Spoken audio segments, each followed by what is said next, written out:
अस्सलाम वालेकुम डियर तलबा, मेरा नाम खालिद परवेज़ है, एस्पायर कॉलेज दीपालपुर से। आज हम लेक्चर नंबर 12, आज का आखिरी लेक्चर जो है हमारे पार्ट 2 का, ये करेंगे। और ये भी मजमून है समाजी बुराइयां और उनका सद्देबाब। समाजी बुराइयां और उनका सद्देबाब से मुराद किसी चीज़ को कम करना, उसके असरात कम करना, उसे रोकना।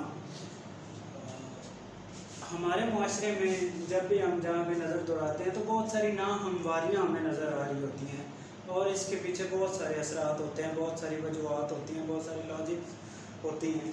तो आज हम कुछ जो हमारे समाजी बुराइयाँ हैं, ये बोर्ड के हवाले से अहम मजमून है, तो उन्हें डिस्कस करेंगे। अच्छा, सबसे पहले रिश्वत। आपको पता है अल्लाह और उसके रसूल जो इस पूरी कायनात की सबसे बड़ी हस्तियाँ हैं, उनकी तरफ से रिश्वत लेने वाले को और देने वाले को जानवी करार दिया गया। जदीद जो उलमा कराम है वो कहते हैं जहाँ पे आपका जायज़ काम फंसा हुआ और आप मजबूरी में रिश्वत देते हैं तो अल्लाह रब्बुल इज़्ज़त मुआफ़ करने वाले हैं, लेकिन जो अपनी खुशी से दूसरों का हक मारने के लिए ऐसा करते हैं उनके लिए राशि वल मुतजी कलाम फिन्नार, यानी रिश्वत देने वाला और लेने वाला दोनों जहन्नमी हैं। ये दूसरों का हक भी मार रहे होते हैं और मुआशरे में एक ऐसी फ़िज़ा पर बांध चढ़ा रहे होते हैं जिससे हकदार को उसका हक नहीं मिल रहा होता।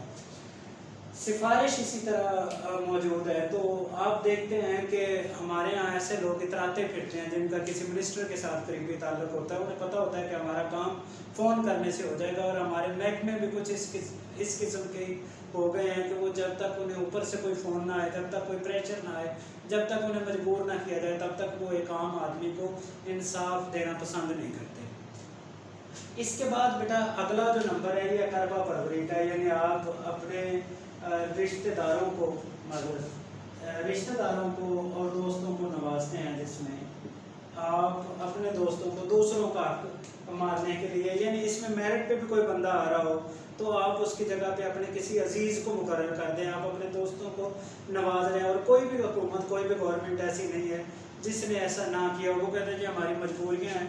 जैसे अब इत्तेहादी है गवर्नमेंट के कुछ लोग, तो कभी कोई नाराज़ हो गया, कभी कोई, तो उन्हें नवाजने के लिए वो कहते हैं जी गवर्नमेंट कायम रखने के लिए या अपना भरम बनाने के लिए ये गवर्नमेंट के मुताबिक उन्हें करना ही पड़ता है। लेकिन आम जिंदगी में भी हमारे ऐसे ही होता है कि हमारे जो रिश्तेदार हैं, हम उन्हें वो चाहे हक पे ना भी हो तो हम उनका साथ देते हैं कि ये हमारे रिश्तेदार हैं। एक और समाजी बुराई गदागरी है। नबी मोहतरम सल्लल्लाहु अलैहि वसल्लम ने फरमाया कि भीख मांगने वाले या मांगने वाले के माथे पे क़यामत वाले दिन एक निशान होगा और वो दूर से ही पहचाना जाएगा कि इसने भीख मांगी है। लेकिन जब कोई भीख मांगता है तो इसमें हमारे मुआशरे का बहुत सारे लोग यकीनन प्रोफेशनली ऐसा कर रहे होते हैं। सफ़ेद पोश तो किसी के आगे हाथ फैलाना भी मुनासिब नहीं समझ रहा होता। ये मुआशरे की, ये स्टेट की, गवर्नमेंट की जिम्मेदारी है कि वो ऐसे लोगों को देखे और उनकी देखभाल करे और उनकी इस्ते नफ्स भी मजरूह ना हो, सेल्फ रिस्पेक्ट भी उनकी बरकरार रहे और उनकी मुआमलत भी हो जाए, मदद भी हो जाए। तो भीख मांगना जो है ये बिना मुनासिब बात है। नबी मोहतरम सल्लल्लाहु अलैहि वसल्लम ने इसे नापसंद किया। बल्कि एक बंदा आपके पास आया, आपने पूछा तुम्हारे घर में क्या है, तो उसने कहा कुल्हाड़ी का जो लोहे वाला है वो मेरे पास मौजूद है। तो आप सल्लल्लाहु अलैहि वसल्लम ने उसे कहा फलां जगह से लकड़ी लेके आओ, फिर वो कुल्हाड़ी बना के उसे दी और उसे कहा कि जाओ जंगल से लकड़ियाँ काट के शहर में बेचो। उसने ऐसा किया तो नबी मोहतरम सल्लल्लाहु अलैहि वसल्लम खुश हुए और आपने कहा कि क़यामत वाले दिन भीख मांगने वाले के माथे पे एक दाग होगा, यानी दूसरों से प्रोमिनेंट होगा कि ये दूसरों के सामने हाथ फैलाता है। अच्छा, मंशियात जो है ये भी एक घिनौना यकीनन अमल है। ऐसा अमल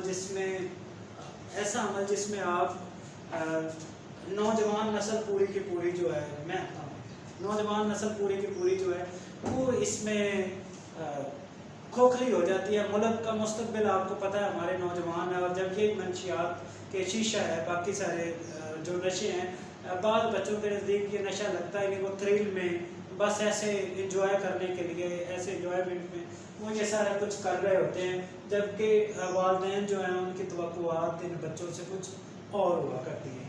अच्छा, जहेज़ जो है हमारे यहाँ आपने देखा होगा कि नमूद नुमाइश की इससे मिलती जुलती चीज़ है, लेकिन उसमें दिखावा करना होता है। जहेज़ जो है वो कुछ लोगों की मजबूरी है, जहेज़ मांगने वाला लानती है, लेकिन कुछ वालिदैन जो हैं वो भी उन्होंने सो कॉल्ड जो स्टेटस बनाए होते हैं वो ये कर रहे होते हैं कि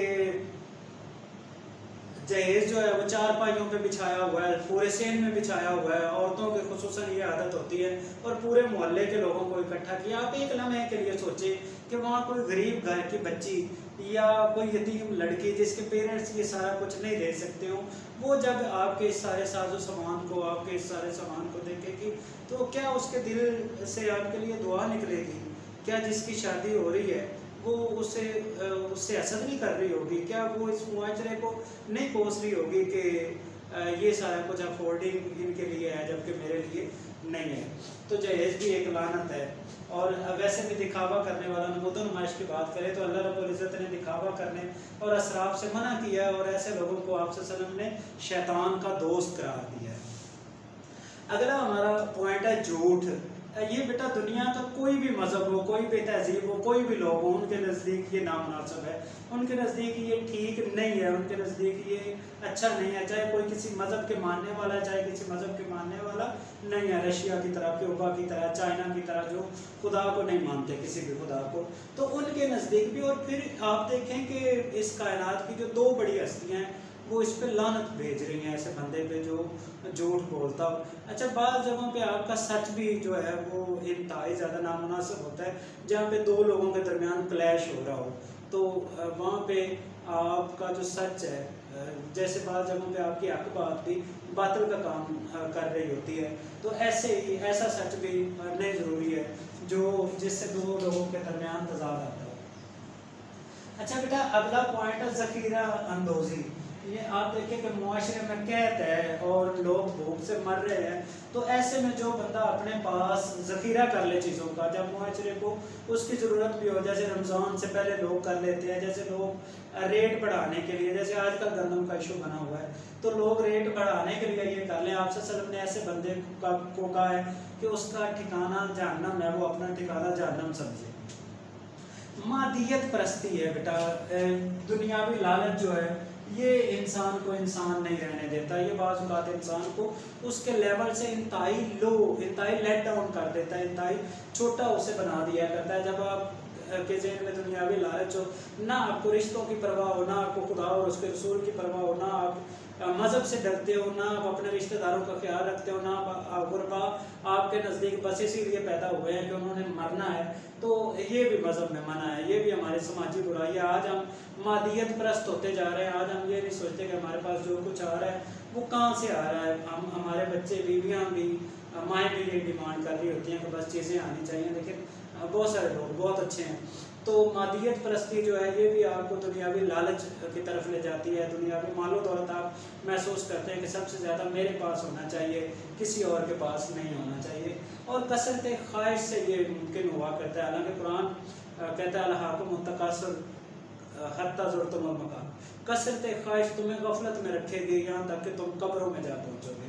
अच्छा बेटा, जो चोरी करना है, धोखा देना है, आप सल्लल्लाहु अलैहि वसल्लम ने फरमाया कि एक मोमिन के लिए दूसरे का जान माल जो है ये उस पर हराम है, वो ये नहीं ले सकता अगर वो मोमिन है। तो चोरी करना, धोखा देना, ये भी समाजी बुराइयों में आ जाता है। हम उसे अपनी चालाकी समझ रहे होते हैं, क्योंकि बुनियादी तौर पे हम अपना रूहानी और मुआशरती तौर पे नुकसान कर रहे होते हैं। हम खुद को नीचे गिरा रहे होते हैं, पस्ती की तरफ ले जा रहे होते हैं। ये जितनी भी बुराइयाँ ये यकीनन इंसानों में हुआ करती हैं, मौजूद होती हैं। अल्लाह रब्बुल इज़्ज़त हमें इन सब से बचाए और सच्ची तौबा करने की तौफीक दे।